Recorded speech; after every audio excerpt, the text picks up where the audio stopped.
Dear students, निहायत important concept आज आपके साथ शेयर करने लगा हूँ। मोल रेशो और वॉल्यूम रेशो का कॉन्सेप्ट है। याद रखिएगा, बैलेंस्ड इक्वेशंस में जो रेशो मोल्स के दरमियान होती है वही रेशो वॉल्यूम्स के दरमियान होती है। तो ये इम्पॉर्टेंट एक एमसीक्यू है और इससे आपका एक बहुत खूबसूरत कॉन्सेप्ट क्लियर होगा जो एमडी कैट में और पब्लिक सर्विस कमीशन के टेस्ट में आपके लिए बहुत ज़्यादा हेल्पफुल होगा। बहुत सारे क्वेश्चन सॉल्व करने में आपको हेल्प मिलेगी इससे। जी ज़रा स्टेटमेंट देखिए क्या है। 20 cm cube of a gaseous hydrocarbon was completely burned in an excess of oxygen. हमने 20 cm क्यूब हाइड्रोकार्बन को जलाया ऑक्सीजन की एक्सेस में, जिसके रिजल्ट में 60 cm क्यूब कार्बन डाइऑक्साइड बना और 40 cm क्यूब वाटर वेपर्स बने। सवाल ये है कि what is the formula of hydrocarbon, वो कौन सा हाइड्रोकार्बन है कि जिसको हम जलाएंगे तो हमें ये प्रोडक्ट्स मिलेंगे। ऑप्शंस देखिए, ऑप्शन ए में है इथीन, ऑप्शन बी है प्रोपेन, ऑप्शन सी है प्रोपीन, ऑप्शन डी है प्रोपाइन। अब हम वन बाय वन इन सारे चॉइसेस को अंडरस्टैंड करेंगे और देखेंगे कि हमारा कौन सा आंसर करेक्ट है और जो करेक्ट नहीं है तो वो करेक्ट क्यों नहीं है। जी ऑप्शन ए देखिए, इथीन को हमने ऑक्सीजन की प्रेजेंस में जलाया, कार्बन डाइऑक्साइड बनी और वाटर वेपर्स बने। सबसे पहला काम हमने ये किया, इक्वेशन को हमने बैलेंस किया। जी ज़रा गौर कीजिए, लेफ्ट साइड पर चेक करें, कार्बन 2 हैं, इस वजह से राइट साइड पर हमने कार्बन डाइऑक्साइड से पहले 2 लगाया, कार्बन्स को हमने बैलेंस किया। फिर देखिए रिएक्टेंट साइड पर हाइड्रोजन 4 हैं, इस वजह से हमने प्रोडक्ट साइड पर वाटर से पहले 2 लगाया। इस तरह से हाइड्रोजन बैलेंस हो गए। अब देखें प्रोडक्ट साइड पर ऑक्सीजन कितने हैं, 4 और 2 6 ऑक्सीजन, 4 ऑक्सीजन कार्बन डाइऑक्साइड वाले, 2 ऑक्सीजन वाटर वाले, टोटल हो गए 6 ऑक्सीजन। इस वजह से हमने रिएक्टेंट साइड पर O2 से पहले 3 लगाया, ऑक्सीजन 6 हो गए। इक्वेशन को हमने सबसे पहले बैलेंस कर लिया। अब आप गौर कीजिए कि मोल रेशो क्या बनेगी। जी इथीन का 1 मोल अगर हमें जलाना हो तो उसके लिए ऑक्सीजन हमें कितनी ज़रूरत है, बिल्कुल सही 3 मोल्स। और रिजल्ट में बनेगा क्या, 2 मोल्स कार्बन डाइऑक्साइड और 2 मोल वाटर।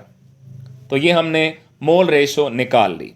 अगर इसी क्वेश्चन में आपसे वो वॉल्यूम्स की बजाय या हाइड्रोकार्बन की बजाय आपसे डायरेक्ट ये पूछ लेता कि मोल्स कितने बनेंगे, तो आप इस तरह से मोल्स भी कैलकुलेट कर सकते हैं, मासेस भी कैलकुलेट कर सकते हैं, वॉल्यूम्स भी कैलकुलेट कर सकते हैं, अननोन कंपाउंड को भी डिटरमिन कर सकते हैं। तो इसी एक एमसीक्यू के अंदर बहुत सारे आपके कॉन्सेप्ट क्लियर हो रहे हैं। हाँ जी, तो अब मैंने कहा कि जो रेशो मोल्स के दरमियान होती है वही रेशो वॉल्यूम्स में होती है। यानी इथीन का 1 मोल जलेगा तो उससे 2 मोल कार्बन डाइऑक्साइड बनेगी, 2 मोल वाटर बनेगा। अब सेम यही रेशो इनके वॉल्यूम्स में होगी। यानी हम अगर 1 cm क्यूब इथीन को जलाएं तो फिर कार्बन डाइऑक्साइड 2 cm क्यूब बनेगी, वाटर भी 2 cm क्यूब। यानी सेम जैसे रेशो ऊपर मोल्स में है वही रेशो वॉल्यूम्स में होगी। क्लियर? अच्छा जी, अब देखिए कि उन्होंने हाइड्रोकार्बन हमें कितना दिया, 20 cm क्यूब। तो अब अगर हम इथीन को 20 cm क्यूब लेते हैं तो हमें ऑक्सीजन 3 टाइम्स करनी पड़ेगी। जैसे हमने ऊपर मोल्स की रेशो में देखा तो ऑक्सीजन 60 cm क्यूब कंज्यूम होगी। अच्छा, कार्बन डाइऑक्साइड कितनी बनेगी, उसके डबल बनेगी, क्योंकि मोल्स में रेशो क्या थी, 1:2। इथीन का 1 मोल जलेगा तो कार्बन डाइऑक्साइड के 2 मोल्स बनेंगे। तो सेम वही रेशो वॉल्यूम में होगी। अगर हाइड्रोकार्बन 20 cm क्यूब हम इथीन जलाएंगे तो उसका double 40 cm cube carbon dioxide बनेगी, और वाटर भी क्या बनेगा, उसका 2 टाइम्स 40 cm क्यूब। अब ज़रा ऊपर स्टेटमेंट में देखिए, मैंने हाईलाइट किया हुआ है कार्बन डाइऑक्साइड कितनी बननी चाहिए, 60 cm क्यूब, और वाटर वेपर्स कितने बनने चाहिए, 40 cm क्यूब। तो वाटर वेपर्स तो 40 cm क्यूब ठीक है, लेकिन कार्बन डाइऑक्साइड ऊपर 60 और यहाँ पे 40 आ रहा है। इट मीन्स हमारा ये ऑप्शन करेक्ट नहीं है, क्योंकि कार्बन डाइऑक्साइड वाला वो वॉल्यूम प्रोड्यूस नहीं हो रहा जितना स्टेटमेंट में मेंशन है। इस वजह से ए चॉइस गलत है। जी जनाब, नेक्स्ट ऑप्शन को डिस्कस करते हैं। उसमें देखिए कि प्रोपेन को बर्न किया हमने ऑक्सीजन की प्रेजेंस में, CO2 बना, वाटर वेपर्स हमने उसी तरह से पहले इक्वेशन को बैलेंस किया। अब मोल्स में रेशो चेक कीजिए क्या सिचुएशन है। प्रोपेन का 1 मोल जलाएं तो उससे 3 मोल कार्बन डाइऑक्साइड और 4 मोल्स वाटर बनता है। अब जो रेशो मोल्स में वही रेशो डेफिनेटली वॉल्यूम्स में। अब सी एम क्यूब में अगर बात करें, प्रोपेन का 1 सी एम क्यूब जलाएं तो carbon dioxide 3 C M cube बनेगी, वाटर के 4 सी एम क्यूब बनेंगे। लेकिन स्टेटमेंट में उन्होंने 20 सी एम क्यूब दिया है, तो हमने ये जो दूसरी लाइन में वॉल्यूम्स की रेशो निकाली है, सेम यही चीज़ आगे नेक्स्ट स्टेप में अप्लाई होगी जब हम 20 सी एम क्यूब मैंशन करेंगे। जी 20 का 3 टाइम्स बनना चाहिए कार्बन डाइऑक्साइड को। कितना बना? 60 C M cube carbon dioxide. और देखें मोल्स की रेशो क्या है, प्रोपेन का 1 मोल जले तो वाटर के 4 मोल्स बनेंगे, 1:4 बन रही है। तो सेम वही रेशो हम अप्लाई करेंगे वॉल्यूम में। प्रोपेन का 20 सी एम क्यूब जलेगा तो फिर वाटर वेपर्स के 80 सी एम क्यूब बनेंगे। अब फिर से हम ऊपर रिक्वायरमेंट देखते हैं, स्टेटमेंट में उन्होंने क्या चीज़ मेंशन की है। जी स्टेटमेंट के मुताबिक carbon dioxide 60 C M cube बननी चाहिए, water vapours 40 C M cube बनने चाहिए। कार्बन डाइऑक्साइड तो 60 ठीक है, लेकिन वाटर वेपर्स यहाँ पर 80 सी एम क्यूब बन रहे हैं। इट मीन्स ये चॉइस भी करेक्ट नहीं है।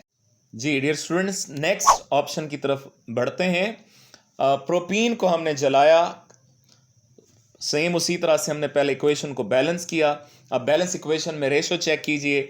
अगर प्रोपीन का 1 मोल जले तो उससे कार्बन डाइऑक्साइड के 3 मोल बनेंगे, वाटर के भी 3 मोल, यानी 1:3 बनेगी।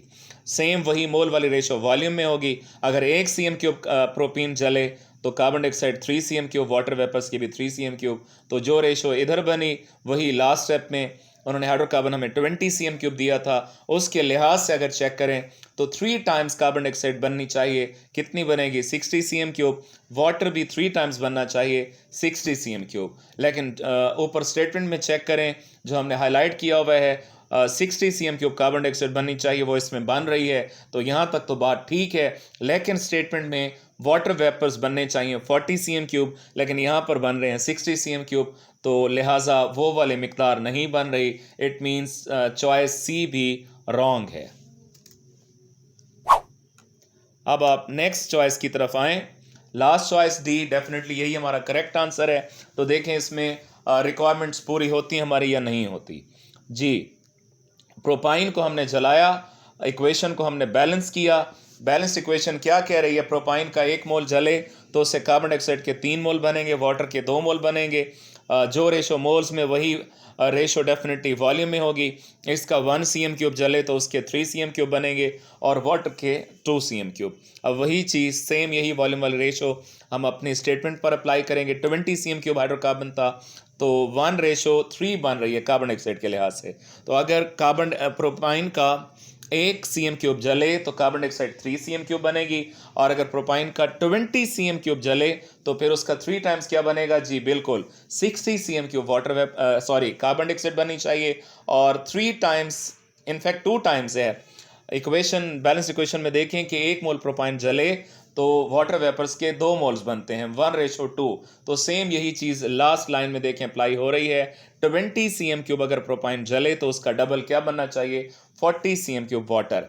तो जी हाँ, ये हमारा करेक्ट ऑप्शन है कि देखें स्टेटमेंट के एन according 20 C M cube propyne को बर्न करने से 60 C M cube carbon dioxide बनी और 40 C M cube water vapours बने। तो लिहाजा डी चॉइस हमारा करेक्ट ऑप्शन है। तो इस कॉन्सेप्ट को आप यूज़ कीजिएगा, बहुत ज़्यादा आपके लिए यूज़फुल रहेगा। फिर मुलाकात होगी। Stay blessed.